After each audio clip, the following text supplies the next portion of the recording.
یہ بہت ہی پیارا واقعہ ہے، تین قبروں کا عجیب کہانی۔ اس واقعے کو پورا سنیں تو چلیے واقعہ شروع کرتے ہیں۔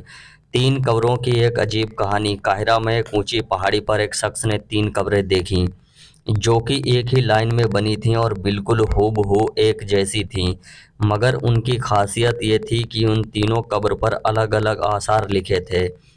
پہلے قبر پر لکھا تھا، وہ شخص اپنی زندگی میں کیا لذت کر پائے گا جو یہ بات نہ جانتا ہو کہ اللہ تعالیٰ اس کے ضرور حساب لے گا، اس سے جو اللہ کے بندوں کے ساتھ ناانصافیاں کی ہیں اس کا بدلہ لے گا، اور جو اس کے بندوں کے ساتھ بھلائی کی اسے جزا ملے گی۔ دوسری قبر پر لکھا تھا کہ وہ شخص کیا حاصل کر پائے گا جو یہ نہ جانتا ہو کہ اس کی موت ایک دن اچانک آ جائے گی، اور کچھ نہیں کر پائے گا کیونکہ موت برحق ہے اور اس کا مزہ چکھے گا۔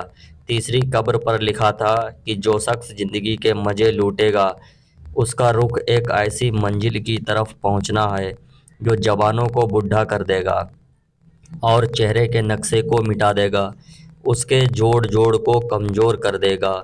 وہ تینوں قبر ایک اونچی پہاڑی پر موجود تھیں۔ اس شخص نے قبروں کو دیکھا، ان پر آثار کو پڑھا اور ان تینوں قبروں پر بڑی خوبصورتی کے ساتھ لکھے تھے۔ ان قبروں کا راز جاننے کے لیے وہ شخص قریب کی بستی میں پہنچا۔ ان سے ایک بزرگ شخص نے ان تینوں قبروں کے بارے میں پوچھا تو بزرگ نے جواب دیا کہ یہ تین قبریں تین سگے بھائیوں کی ہیں۔ اس شخص نے معلوم کیا کہ جو آثار ان قبروں پر لکھے ہیں ان کا مطلب کیا ہے۔ تب اس بزرگ شخص نے کہا، یہ آثار جو آپ دیکھ کر آئے ہیں وہ ان تینوں بھائیوں کی گزری ہوئی زندگی کی وصیت ہے۔ اس شخص کی تین قبروں کے راز جاننے کے لیے دلچسپی اور زیادہ بڑھ گئی، اور وہ اس بوڑھے شخص کو کہنے لگا کہ آپ ان تینوں بھائیوں اور ان کی وصیت کے بارے میں مجھے تفصیل سے بتائیے۔ تو بزرگ شخص نے کہا کہ یہ تین بھائی تھے۔ بڑا بھائی ایک بادشاہ کے یہاں ایک بڑا عہدیدار تھا جو شہروں اور لشکروں کے انجام پر معلومات تھا اور بادشاہ کے ساتھ رہتا تھا۔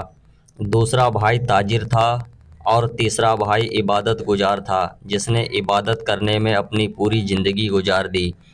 جب اس کی موت کا وقت قریب آیا تو اس نے اپنے دونوں بڑے بھائیوں کے اس کے قریب آئے اور بڑے بھائی نے کہا، اے میرے بھائی، تمہیں اگر کوئی وصیت کرنی ہو تو مجھ کو بتا دو، میں اس کو پورا کروں گا۔ اس عبادت گزار بھائی نے کہا، میں کیا وصیت کروں گا، اللہ کی قسم میرے پاس کوئی مال نہیں ہے جو میں وصیت کروں گا۔ میرا کسی پر قرض ہے اور نہ ہی مجھ پر کسی کا قرض ہے۔ دوسرے تاجر بھائی نے کہا، میرے بھائی، میرا جو کچھ بھی مال ہے وہ سب تمہارے سامنے ہے، جس کا تم چاہو وہ کرو، جو دل چاہے وہ وصیت کرو۔